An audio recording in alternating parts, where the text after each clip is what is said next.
और यहां ये पशु को मारकर जीवन निर्वाह चलाने वाला ये रुद्र नाम का ये भील, शाम हो गए, सरोवर का तट देखा, मन में भाव हो गया कि कोई पशु यहां पानी पीने के लिए आएंगे तो उसको मैं मार दूंगा, मेरी रक्षा के लिए मैं इस वृक्ष के ऊपर बैठ जाऊं।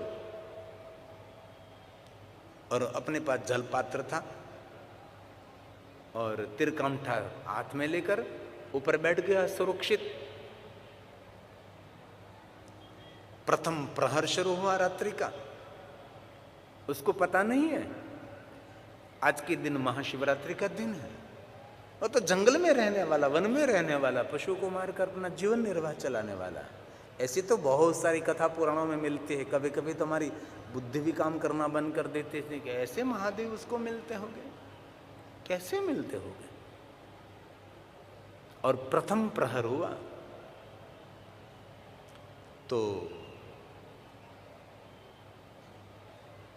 कोई प्राणी जल पी रहा था, ऐसे आवाज आ रही थी तो देखा कोई हरणी थी, हिरनी थी, उसको मारने के लिए अपने हाथ में बाण और तिरकामठा लिया। लेकिन देव योग से उसको ये भी पता नहीं था कि जिन वृक्ष पर बैठा है ये वृक्ष बिल वृक्ष है और बिल वृक्ष के नीचे एक अपुंज लिंग भी है, वो भी उसको पता नहीं था। देखो ना आज ऐश्वर्य घटना हो रही थी। बाण छोड़ने के लिए थोड़ा सा शरीर का हलन चलन हुआ, जल पात्र था, इसमें से जल थोड़ा नीचे गिरा, शिवलिंग के ऊपर गिरा, शरीर का हलन चलन हुआ, बिल्व पत्र ऊपर से नीचे गिरे और तीर छोड़ने की तैयारी थी। इसी समय इस हिरणी के मुख में से आवाज निकली, कौन है? ऐसी कथा है पुराणों में। मैं व्यार्ध हूं, क्या कर रहा है? मेरे बच्चे भूखे हैं, तुझ मारने के लिए मैं यहां तैयार हूं, तुझ मारकर मेरे घर ले जाऊंगा, मेरे बच्चे का भोजन होगा। हिरणी ने समझाया, सुन, तेरे बच्चे जैसे वैसे मेरे भी बच्चे हैं, मेरे बच्चे भी मेरे इंतजार कर रहे हैं। मैं जा रही हूं अपने घर की ओर,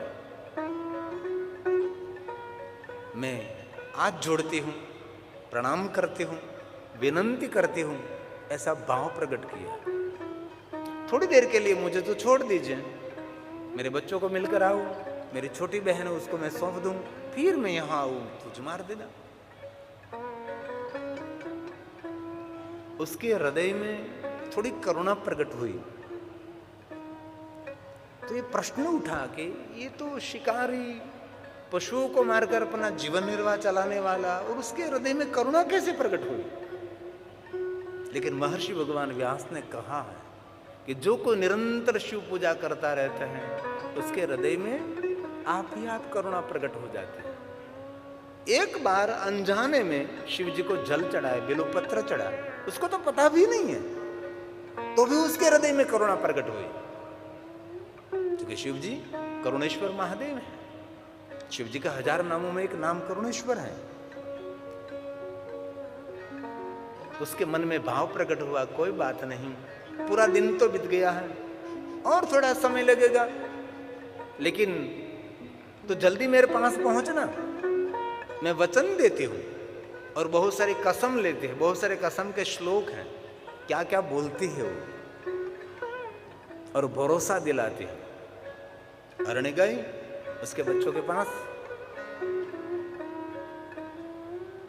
और दूसरा प्रहर रात्रि का शुरू हो गया। ऐसी कथा शिवपुराण ग्रंथ में। दूसरा प्रहर शुरू हुआ और जब बड़ी बहन उसके घर न आई तो छोटी बहन उसको पता करने के लिए घनघोर जंगल में निकली। क्यों अभी नहीं आई? उसके बच्चे अकेले हैं, कहां गई मेरी बहन? तो पता करते करते वहां से निकले तो उसने पानी देखा, तो पानी पीने के लिए दूसरी मुर्गली वहां पहुंची। पानी पीने का आवाज आया तो उसने देखा व्यार्ध ने, वो तो दूसरी मुर्गली है, उसको तो मैं छोड़ूंगा ही नहीं, मार दूंगा। मारने के लिए उसने हाथ में तिरकामठा लिया, शरीर का हलन चलन हुआ, उसके पास जल पात्र था, जल नीचे गिरा, शरीर के हलन चलन से जो वृक्ष था उसके पत्ते जो बेलपत्र थे वो नीचे गिरे और दूसरे प्रहर की पूजा हो गई। ये शिव महापड़ा ग्रंथ की कथा है। और मृगली बोली कि कौन है? मैं व्यार्ध हूं, तुझे मारने के लिए मैं तैयार हूं। अरे क्यों? पूरी बात सुनाई। सुबह से मेरे बच्चे भूखे हैं, मैं तुझे मारकर मेरे घर ले जाऊंगा। ना ना ना ना भाई, थोड़ी देर तक रुक जा। मेरी बड़ी बहन की मैं पता करने के लिए जंगल में आए, उसके छोटे छोटे बच्चे अकेले, मेरी बहन को उसके बच्चे को मैं सौंप दूं, बाद में मैं फिर आऊंगी, तू मुझे मार दे। नहीं नहीं नहीं, आपसे पहले कोई आई थी, वो आप जैसा ही कुछ बोल रही थी, आपको तो मैं छोड़ने वाला ही नहीं। बहुत सारी विनंती की और करुणा प्रकट हुई। कोई बात नहीं, आधी रात तो बीतने वाली है, तू भी जा। लेकिन बहुत सारी कसम खाई उसने, मैं वापस आ रही हूं। मेरा जीवन किसी के जीवन में उपयोगी हो तो मेरा ये पशु जीवन भी सार्थक हो जाएगा। ऐसी बहुत सारी बातें बोलकर वो भी गई। तीसरा प्रहर शुरू हो गया, रात बीतने लगी और तीसरे प्रहर में बड़ा मृग कोई दूर गया होगा तो उसके घर की ओर जा रहा था। रास्ते में जल देखा तो जल पीने के लिए वहां गया। आवाज आई, व्यार्ध ने देख लिया कि उसको तो मैं छोड़ने वाला ही नहीं, उसको तो मार दूंगा मैं। और रात्रि का तीसरा प्रहर, बाण छोड़ने की तैयारी थी, शरीर का हलन चलन और जल पात्र रख उसके पास से उसमें जल नीचे गिरा शिवलिंग पर, और शरीर का हलन चलन बिल्वपत्र नीचे गिरे। तीसरे प्रहर की पूजा हो गई और बड़ा मृग बोलने लगा, कौन है? और पता किया कि मैं व्यार्ध हूं, शिकारी हूं, मैं तुझे मार रहा हूं। क्यों? मेरे बच्चे हैं, भूखे हैं। उसने भी समझा जैसे तेरा परिवार वैसा मेरा भी परिवार है। पूरी बात समझाई। थोड़ी देर के लिए मुझे तो छोड़ दे, मेरे बच्चों को मिलने के लिए कि मैं आऊं, फिर तू मुझे मार देना, कोई बात नहीं। मेरा जीवन परोपकार के लिए समर्पित हो जाए तो मेरा जीवन सार्थक हो जाएगा। उसने कहा, नहीं, आपसे पहले कोई दो मृगले आई थी, हरिणी वही आप जैसा ही बोल रही थी, इसलिए आपको तो मैं छोड़ने वाला ही नहीं। उसने बहुत आजीजी की, मेरे पर भरोसा रख, जरूर मैं आपके पास आऊंगा, मुझे तो मार देना। रुद्र नाम के एक शिकारी, एक भील के हृदय में, वनवासी के हृदय में और करुणा प्रकट हुई। कोई बात नहीं, रात तो बीतने वाली है, तू भी जा। और बहुत सारी कसम खाई उसने, मैं फिर वापस आता हूं। और रात्रि के चतुर्थ प्रहर शुरू हो गया, चौथा प्रहर शुरू हो गया।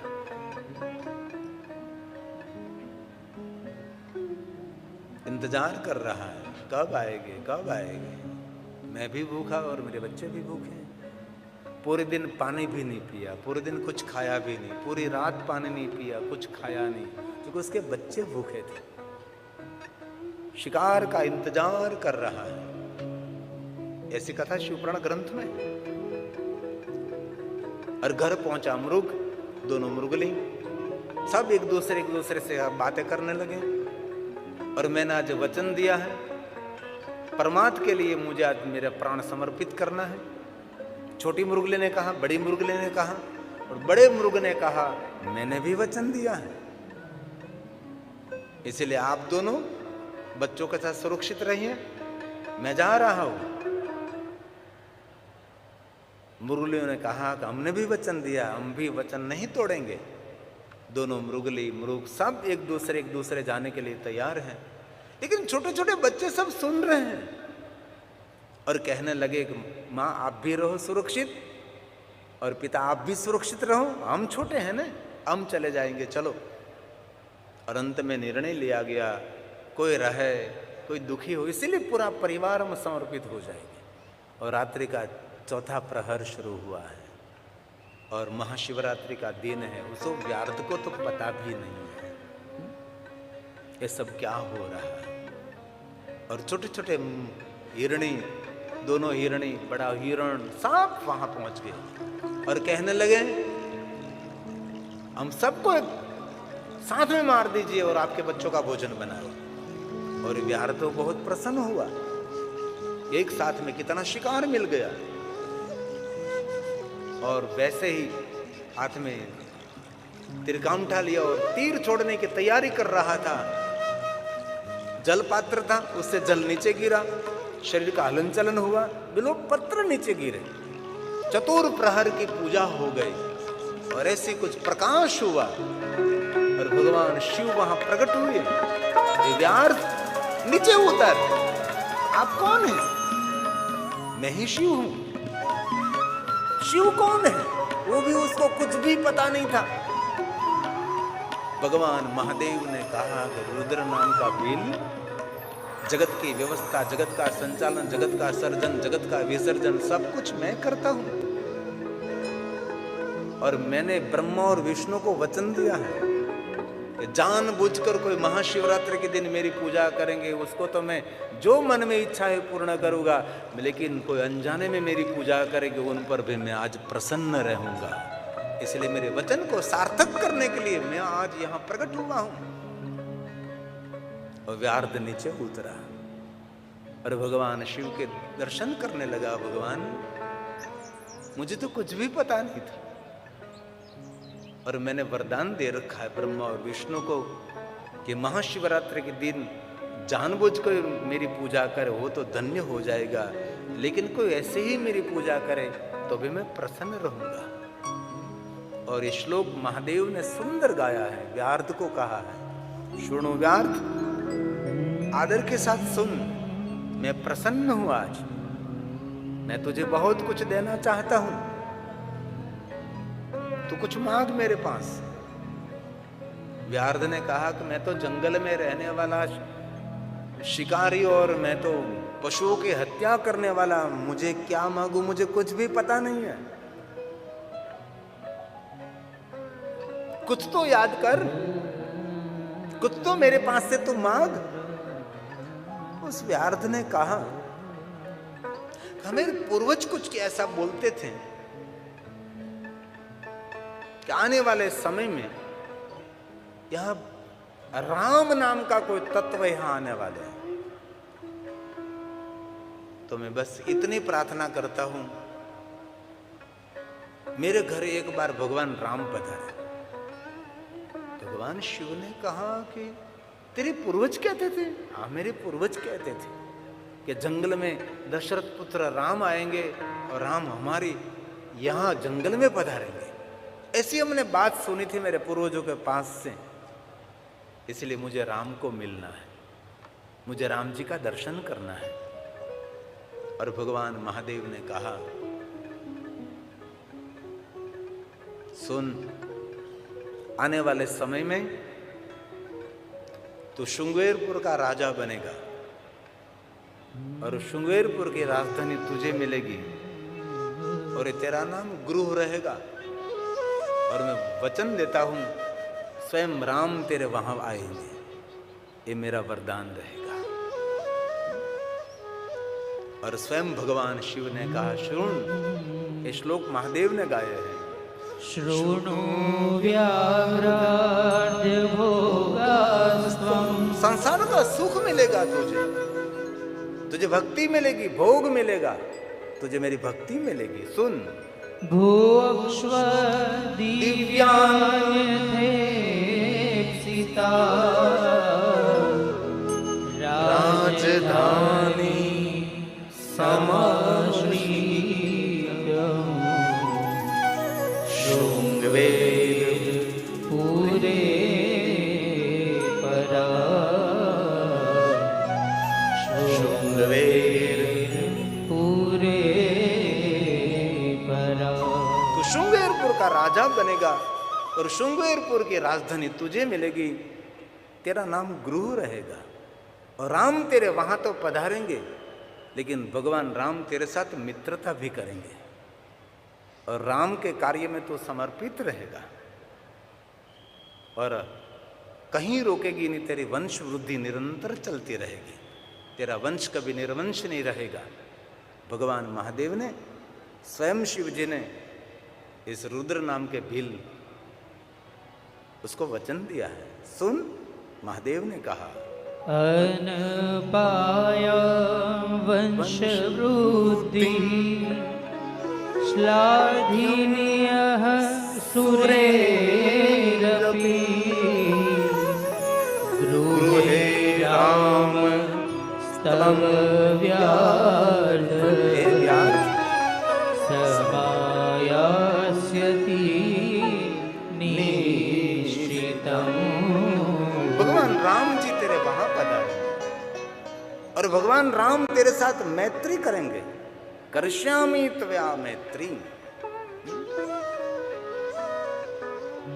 और ये कथा से हम सब परिचित है, जो रामचरितमानस में कथा आती है। भगवान स्वयं राम जी गृह के वहां गए थे, श्रृंगेरपुर में गए थे, और वरदान किसने दिया था? महादेव ने स्वयं ने दिया था, करिष्याति करिष्यति त्वया मैत्री मद भक्ति सहकारकः मत सेवा सक्तचेतास्त्वं मुक्ति यास्यसि दुर्लभम् मुक्ति यास्यसि दुर्लभम्। ऋषि मुनियों को जो मुक्ति दुर्लभ होगी, ऐसी मुक्ति तुझे मिलेगी, और भगवान राम तुझे मिलेंगे, और राम तेरे वहां पधारेंगे, और तू श्रृंगेरपुर का राजा रहेगा, और श्रृंगेरपुर की राजधानी तुझे मिलेगी। भगवान राम तेरे वहां पधारेंगे और तेरे साथ मैत्री करेंगे भगवान राम जी, और राम की कार्य में तो सहायक रहेगा। अरे भगवान महादेव की भक्ति का फल था। और सुत पुराण ने प्रयाग तीर्थ में कहा कि हे महात्माओं, ऐसा एक महाशिवरात्रि का उपाख्यान है, इसलिए महाशिवरात्रि के दिन जानबूझकर महादेव की कोई पूजा करेंगे। फलम वक्तो न शक्नोमि, उसके फल का वर्णन तो स्वयं शिव भी नहीं कर सकते, लेकिन किसी को पता भी नहीं आज महाशिवरात्रि है। और महाशिवरात्रि के दिन कोई ऐसे अनजाने में महादेव का दर्शन करेंगे, पूजन करेंगे, अर्चन करेंगे, उनको भी अनंत फल मिलता है। इसलिए हे महात्माओं, शिवरात्रि का दिन देवताओं के उत्सव का दिन है। महाशिवरात्रि के दिन भगवान महादेव के लिंग प्रागट्य का दिन है। एतत् सर्व समाख्यातम, जो कोई मनुष्य आख्यान को श्रवण करेंगे उसको महाशिवरात्रि व्रत का फल मिलेगा, उसका शुभ होगा, उसका मंगल होगा। ऐसा सुत पुराण ने प्रयाग तीर्थ में कहा है। एतत् सर्वं समाख्यान है, जिनको रूपक कहा है, एक चरित्र है भगवान शिव के प्रति हमारी भक्ति बढ़ाने के लिए। शिवरात्रि व्रतं शुभं व्रतराजेति विख्यातं किमन्यच्छ्रो तुमीच्छसि किमन्यच्छ्रो तुमीच्छसि। ये शिव महापड़ अंतर्गत आख्यान है। और शिव महापड़ ग्रंथ में बहुत सारे विद्वान ऋषि मुनियों ने भगवान महादेव की पूजा की, और भगवान शिव जी ने ऋषियों को कहा कि ऋषियों कुछ आप मांगिए जरा। तो महात्माओं ने क्या मांगा है? बहुत सुंदर बात है। कुले मम महादेवम, इतनी सुंदर बात की है कि भगवान महादेव आज आपने हमारी भक्ति स्वीकारी है, आज आपने हमारी उपासना स्वीकारी है, तो भगवान महादेव ऐसी एक प्रार्थना सुनिए, हमारा दूसरा जन्म वहां होना चाहिए जहां महादेव आपकी भक्ति रहती है। जिनके कुल देवता महादेव आप हैं, जिनके इष्ट देवता भगवान महादेव आप हैं, ऐसे शिव भक्त कुल में हमारा जन्म होना चाहिए।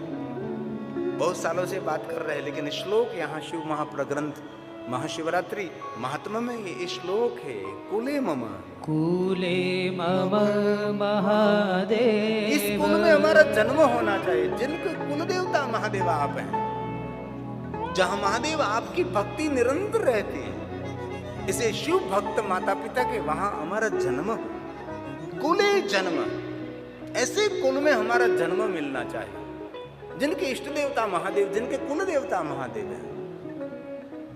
बहुत सारे लोगों के कुल देवता महादेव है, कुल देवता इष्ट देव शिव है, ऐसे शिव भक्त कुल में हमारा जन्म होना चाहिए। ये शिव महाप्र ग्रंथ का श्लोक है। कूले मम महादेव भजनम तेस्तु सर्वदा मा भूतस्य कुले जन्म यत्र त्वं नहि देवता यत्र त्वं नहि देवता। जिनके कुल देवता महादेव हैं, जिनके इष्ट देवता महादेव हैं, और शिव जी को कभी छोड़ना नहीं चाहिए। साहिब बहुत कुछ हमारे से छूट जाए, लेकिन महादेव को प्रार्थना करे, भगवान समाज छूट जाए तो छूट जाए, परिवार छूटे तो छूटे, लेकिन महादेव हम दिल से प्रार्थना करते हैं, सब कुछ हमारे से वंचित हो जाए, लेकिन भगवान महादेव आपकी भक्ति हमारे से कभी छूटनी नहीं चाहिए। ये शिव महाप्र ग्रंथ में सभी ऋषि मुनियों ने महादेव को कहा है, कितने ही दुख, कितने ही व्याधि, कितने ही उपाधि, कितने ही चिंता, भगवान लेकिन बस एक प्रार्थना हमारी आप सुनिए, आपका नाम कभी हम भूले नहीं, आपका नाम कभी हमारे से छूटना नहीं चाहिए। तो स्वयं भगवान शिव जी भोलेनाथ, भोलेनाथ इसीलिए उसको कहते हैं, जो भले और भोले लोग हैं उनके ईश्वर हैं। हम गाते हैं ना, हर हर भोला शंभु तुम्हारी धुन लागी, तारी धुन लागी भोला तारी धुन लागी। ये हमारी एकदम देहाती गांव की धुन है। दो पंक्ति हम गाएंगे जो बहुत समय से हमने नहीं गाई है। गांव में, मंदिर में, सत्संग में, भजनों में, देवालय में, शिवालय में गाए जाते हैं। वो स्वयं भोला नहीं, लेकिन भोले लोग हैं, उनका भगवान है। हर हर भोला शंभो तुम्हारी धुन लागे, हर हर भोला शंभो तुम्हारी धुन लागे, तारी धुन लागी भोला तारी धुन लागे, तारी धुन लागी भोला तारी धुन लागे, हर हर भोला शंभो तुम्हारी धुन लागे, हर हर भोला शंभो तुम्हारी धुन लागे। जय महादेव। अब तो कम सुनने को मिलती है, पहले तो बहुत ही धुन सुनने को मिलता था, विशेष करके गुजरात में महिला मंडल में, सत्संग में, भजनों में ये धुन गाई जाती थी।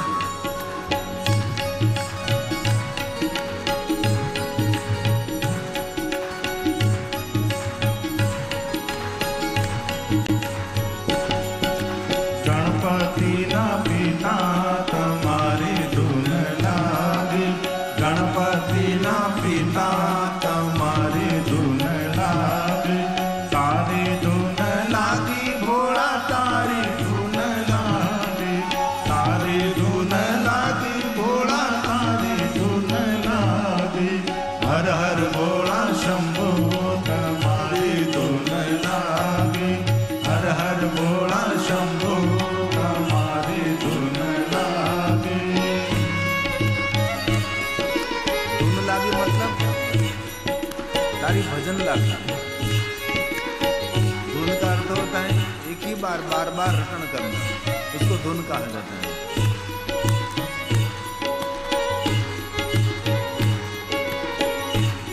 हे महादेव, हे महादेव।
તમારી ધૂન લાગે પાર્વતીના સ્વામી તમારી ધૂન લાગે તારી ધૂન લાગી ભોળા તારી ધૂન લાગે તારી ધૂન લાગી ભોળા તારી ધૂન લાગે હર હર શંભો શંભો તમારી ધૂન લાગે હર હર ભોળા શંભો તમારી ધૂન લાગે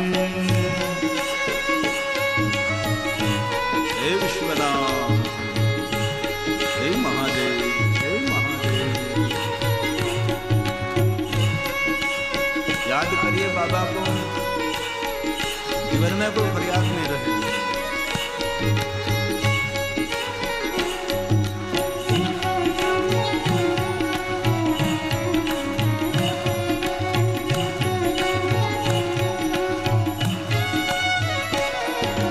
बाले त्रिपुंड तारे તમારી ધૂન લાગે બાલે ત્રિપુંડ